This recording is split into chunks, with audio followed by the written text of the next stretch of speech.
What's going on? Welcome to the channel. Let's get right into it. You know the feeling. It's 2 a.m., you're staring at the ceiling, and that person's face is in your mind. It's not just a passing thought, it's a habit, it's a full-time occupation. You're in a meeting, and their name flashes across your brain like a news ticker. You're driving, and a random memory of them makes your stomach drop. You're trying to focus, but your mind is a movie theater playing a highlights reel of them, on loop. It's distracting, it's exhausting, and it makes you feel weak, like you have no control over your own mind. You ask yourself, why? Why am I still thinking about them? Am I just obsessed? Am I crazy? The standard answer you'll get is that it's all about you. It's your attachment, your lingering feelings, your inability to let go. And sometimes that's part of the truth. We're going to get to that, and it's a part you need to hear. But very often, it is not a one-way street. What you're experiencing isn't just a memory, it's a connection, it's a feedback loop. You're not just a transmitter, you're a receiver. And when you cannot get someone off your mind, when it becomes a persistent, invasive habit, it's often a powerful psychic sign that your subconscious is picking up a signal from them. This isn't just your obsession, it's a symptom. And it means one of three specific, powerful things is happening to that person right at this very moment. The first thing that is happening is that they are going through a period of intense, chaotic emotional fluctuation, and their subconscious is desperately seeking an anchor. Think about it like this. When a person is stable, happy, and their life is in order, their energy is contained. It's calm. But when they're in crisis, a devastating breakup, a job loss, a family emergency, a terrifying health scare, or just a moment of profound, soul-crushing self-doubt, their emotional state becomes a storm. It's volatile, chaotic, and unstable. In those moments, their conscious mind is panicking. But their subconscious mind, their deeper energy, does something incredible. It reaches out, it scans its network for stability. It looks for someone they associate with strength, with peace, with a deep, fundamental connection. And that person is you. This is why the thoughts and feelings you're having might not even feel like yours. You'll be having a perfectly fine day, and then, bam, out of absolutely nowhere, a crushing wave of anxiety hits you. Your heart starts pounding, but you have no idea why. You'll be laughing with friends, and a sudden hollow feeling of loneliness will just wash over you. This isn't you. You are tapping into their feed. You are feeling them. This isn't a memory. It's a real-time broadcast of their emotional distress. They might not even be consciously thinking of you. They're just drowning, and their energy is grabbing onto the nearest, strongest lifeline it can find. That's you. So when you feel those random out-of-place emotions, when you feel that sudden spike of dread or sadness that doesn't belong to your day, recognize it for what it is. It's not your anxiety. It's an energetic text message. It's a sign that they are not okay.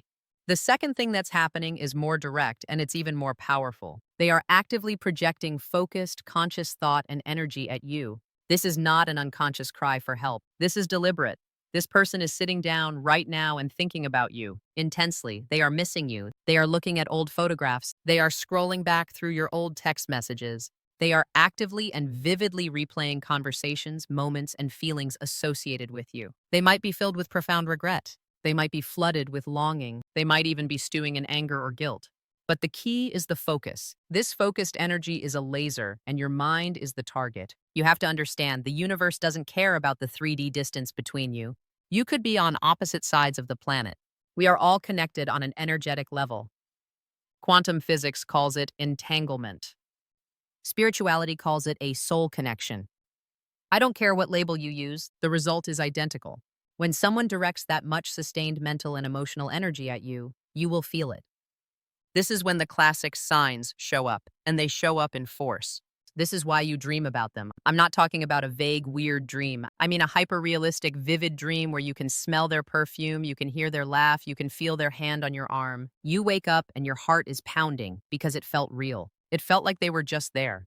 This is why you suddenly hear their name everywhere. You'll be in a coffee shop, and the couple behind you says their name. You'll be flipping channels, and their obscure name pops up. This is why you get an undeniable, almost physical urge to text them. Your fingers will just hover over their name in your contacts. You'll pick up your phone for no reason, and in that exact second, they post a story. That's not your impulse. That's their invitation. They are pulling on that energetic rope, desperately trying to get your attention. They are actively trying to manifest a connection, and your brain is just picking up the call. By the way, if this is making sense to you, if you have ever felt this, if you've seen the signs and thought you were going crazy, do me a solid and hit that like button right now. It takes 1 second, it's totally free, and it tells the algorithm that this is real and that other people need to see this. And if this is the kind of stuff you're thinking about, if you want to go deeper, smash that subscribe button. We go deep on this every single week. You don't want to miss what's next. These synchronicities, the song, the name, the numbers, this isn't coincidence. It's confirmation. It's the universe highlighting their energetic broadcast. They are putting you in their energetic search bar, and the universe is showing you the results. You're not crazy, you're just tuned in. But there's a third, even deeper reason this happens, and it's the one that most people never, ever consider. The third thing that is happening to that person is the most profound of all. They are at a major life crossroads, and you represent one of the paths. This goes way beyond just missing you. This is existential. This is spiritual. This person is standing at a sliding doors moment in their life. They are being forced to make a massive life-altering decision. Maybe they are about to get married, but they are paralyzed by doubt. Maybe they're in a new relationship that looks perfect on paper, but it feels hollow. And it's forcing them to reevaluate what love and connection actually mean to them.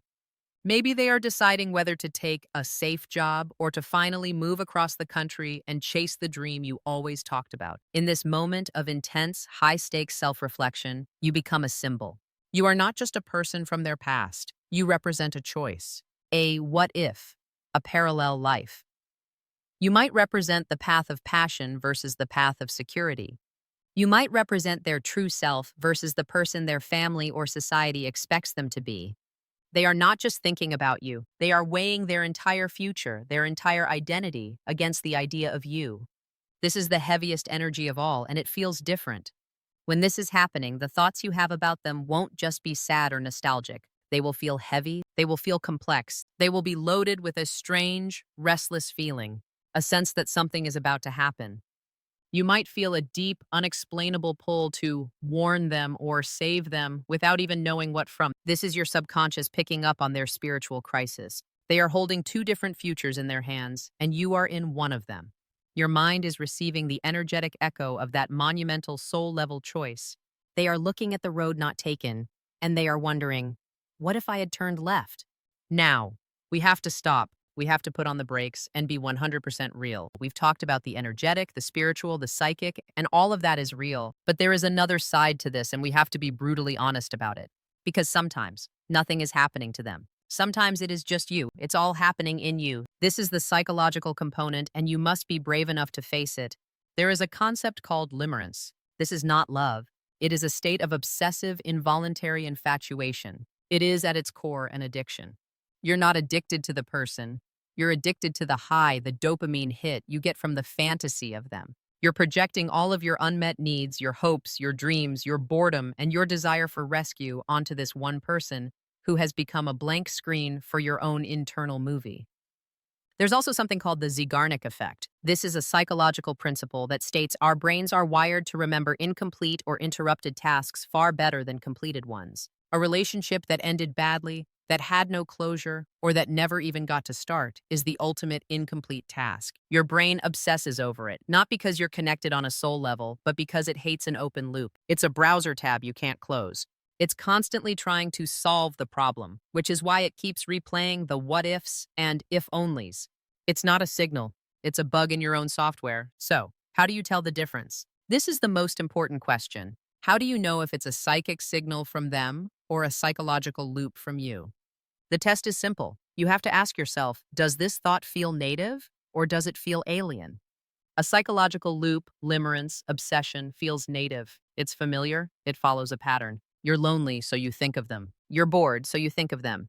You see a romantic movie and then you think of them. It's a habit, a comfortable groove of sadness. It's triggered by your internal state. An alien thought, an energetic broadcast from them feels invasive. It comes out of nowhere. You're happy, you're busy, you're laughing, you're 100% focused on a work project, and bam, you are suddenly hit with a wave of their specific sadness, their specific energy. It doesn't fit your current emotional state at all. It interrupts you. That's the signal. So what do you do?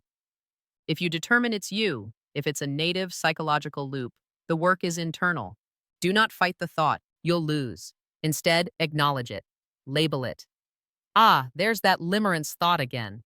And then you must redirect. Get up, move your body, call a different friend, work on your project. You have to break the pattern and fill your life with so much you that there's no room for the fantasy.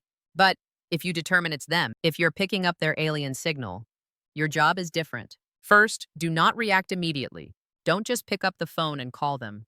You're feeling their chaotic energy. You don't need to dive into their storm. Your first move is to shield, protect your own peace. Close your eyes. Visualize yourself surrounded by a powerful bubble of white light.